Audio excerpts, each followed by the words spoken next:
ये बात है ईसा पूर्व करीब करीब 500 साल पहले की। उस समय एक साम्राज्य अपने चरम पर था, नाम पर्शियन साम्राज्य।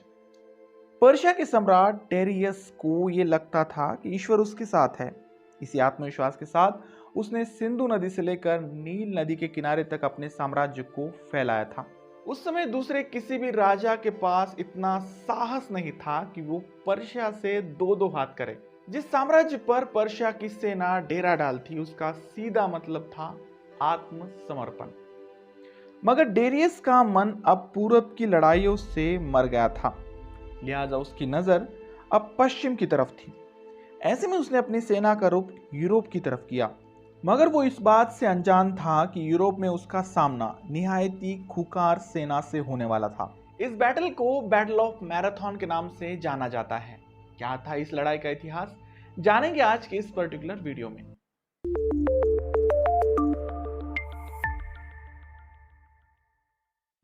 जब डेरियस ने यूरोप पर हमले की सोची तब यूरोप कई राज्यों में डिवाइडेड था, जिसमें मुख्य राज्य थे एथेंस, स्पार्टा और क्रानी।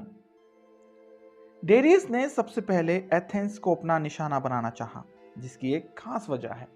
उस समय एलियन एशिया माइनर नाम का एक ग्रीक टापू हुआ करता था, जिसे 540 ईसा पूर्व में एशिया ने जीत लिया था।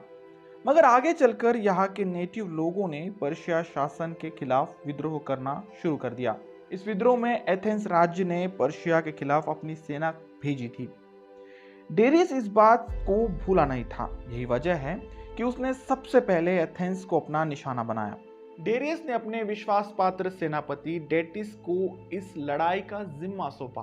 मकसद था एक सटीक योजना के तहत एथेंस को मिट्टी में मिलाना।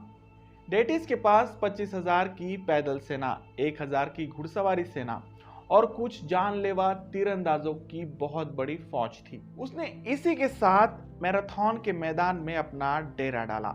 एथेंस के पास अपनी रक्षा के लिए ज्यादा मौका नहीं था। ऐसे में उसने अपने पड़ोसी स्पार्टा से मदद की गुहार लगाई, मगर स्पार्टा ने यह कहकर मना कर दिया कि वो अभी अपने धार्मिक त्योहारों को मनाने में व्यस्त है, लिहाजा जो भी करना था वो सिर्फ और सिर्फ एथेंस को ही करना था। ऐसे में एथेंस के लोगों ने युद्ध मैदान में लड़ना चुना। डेटिस ने 5 दिनों तक मैराथन के मैदान पर डेरा डाला था। 5 दिनों तक दोनों दुश्मनी सेना बस एक दूसरे को घूर ही रही थी।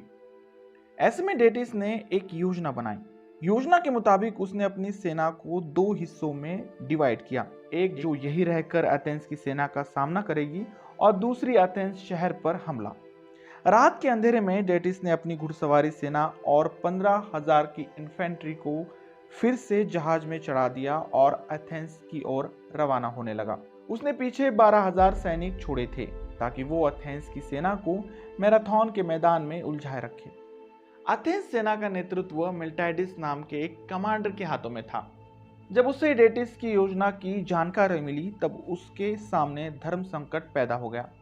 अगर वो वहां से पीछे हटता तो वहां खड़ी 12,000 की दुश्मन की फौज उसका पीछा कर कर उसके शहर पर चढ़ाई कर सकती थी। वही दूसरी ओर अगर वो वहीं रहकर डटा रहता तो पीठ पीछे एथेंस शहर उसके हाथों से चला जाता। मगर इस योजना के चलते पर्शिया के सेनापति डेटिस से गलती हो चुकी थी। वो जोश में ये भूल गया था कि उसकी सेना अब आधी थी। ऐसे में एथेंस की सेना को उस आधी सेना से लड़ना ज्यादा मुश्किल काम नहीं था। ऐसे में एथेंस के सेनापति ने जमीन पर खड़ी दुश्मन की फौज का मुकाबला किया।